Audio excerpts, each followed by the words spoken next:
Hello everyone, good evening everyone, no? Sa lahat ng mga nag-view sa akin, sa mga nag-like, sa mga nag-follow sa akin, maraming salamat sa inyong lahat. Galing ako sa dinner kasi birthday ng anak kong lalaki today, yung bunso ko.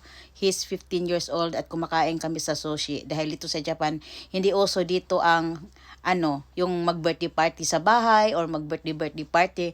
Dito enough na talaga dito yung kumakain sa labas. Parang normal na sa amin dito ang yung ganyang mga routine namin na magbi-birthday tapos kakain lang ng cake sa bahay tapos kain sa labas, ganun. So galing ako sa Lapangan, kumakain kami ng sushi. So ito na everyone, habang nasa dinner ako, nakikinig ako konti sa ni video ni Makagago, ni MG.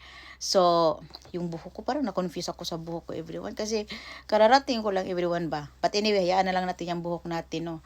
So, ganyan talaga siya. So, and then, yun, napakinggan ko, habang pabalik na ako dito sa house ko, napakinggan ko yung mga sinasabi doon ni Kulaong. Actually, ipopost ko yung link, tapos i-click nyo doon at panoorin nyo yung video ni Makagago, no? Ito lang talaga ang hindi ako makaget over dito kay Kulaong, kay Norman Mangusi, no? Yung mga words niyang mga talagang mga pagbabanta, yung mga drama niya na yung mga nanghahamon, tapos magtapang-tapangan, tapos biglang magbait-baitan. Tapos doon talaga ako maluka, everyone, sa na yung sumakay sa eroplano, tapos na change of mind daw siya, na change of heart. Parang naisip ko siguro to si Kulaong, ma-change ang karakter nito pag nandun na to sa huyo siguro, maybe. No? Ang daming drama, and then yung mga pagbabanta niya na yung sasampalin niya, ipag-untog niya, paduduguin niya yung nguso.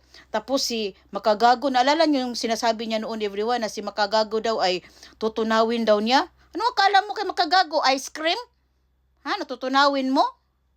Tsaka, tapos yung bata noon na pinagbantaan niya, nasasampalin niya, nagagawin niyang karni, na kakarnihin daw niya, yung parang ganun ba?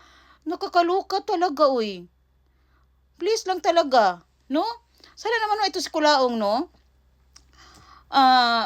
Alam talaga natin na talagang ito ang matindi niyang kalaban, si Makagago, no?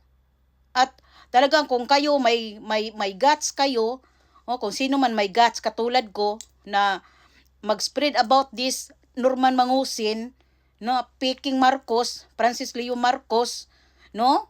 Magawa kayo ng video, no? Para mas marami pang makaalam kung anong klaseng tao to. For awareness, no? Sa totoo lang, because this is a public, no? Dahil hindi ito yung kapitbahay mo lang ay nangutang, tapos hindi ka binayaran. Hindi. Maraming tao ang involved sa sitwasyon ng Francis Leo Marcos na yan. No? Ako talaga, everyone, no? Sabihin mo ng iba na nakisawsaw, hindi ako nakisawsaw because this is a public matter. Yung pagpo-post niyo dyan at pagko-comment niyo dyan, nakisawsaw na rin kayo. No? So, kung mayroon kayong guts na magsalita katulad ko na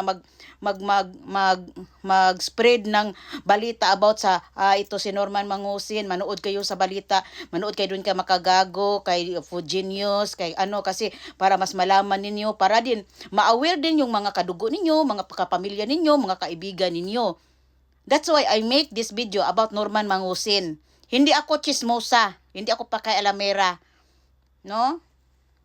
Nangialam lang ako dito kasi gusto ko talaga ma-aware yung mga kababayan ko, yung mga kadugo ko, na baka yayain sila ng humanitarian na yan.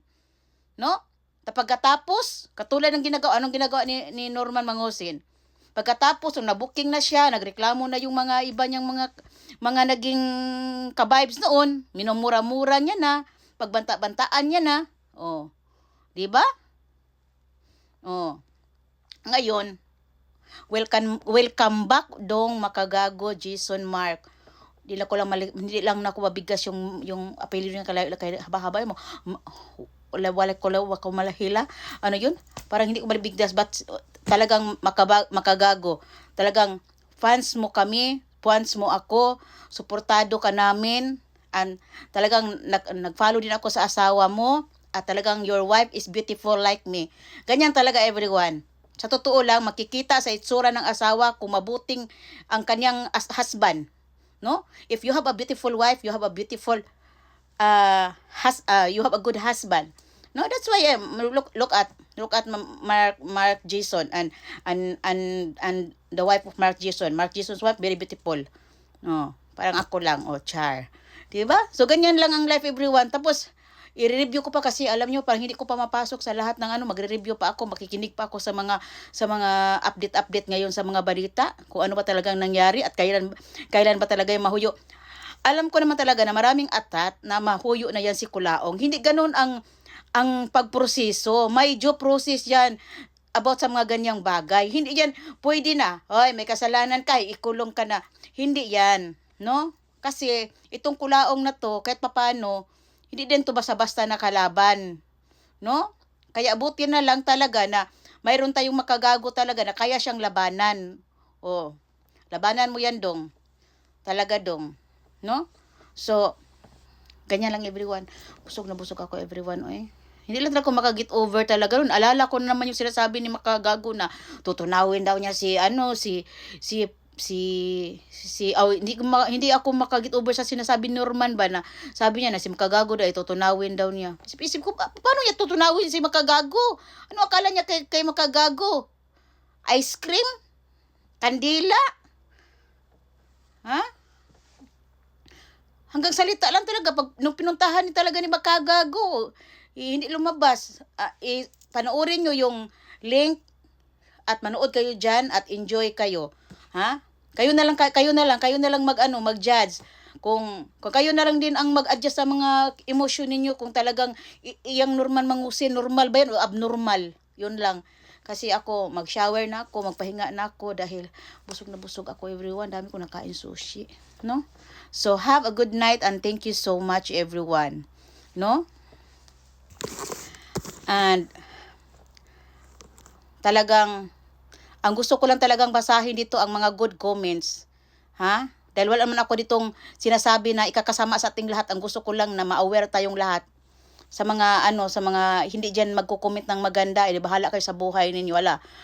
Doon kayo diyan kay Kulaong kasi yan si Kulaong. Tingnan niyo yung pulis na tumatanggap. Si Norma nagmala-live na binigyan niya yung pulis, tinanggap ng pulis o yung pulis. Ang mga pulis pa naman hindi pa naman yung mga government staff, hindi pa naman yan sila pwedeng tumatanggap ng pera sa mga individual na tao na nabibigay sa kanila. Kasi magmukhang makuratong baliling sila. At pwede silang wala sa trabaho. Pahamak talaga to si Kulaong. Sige na, bye everyone.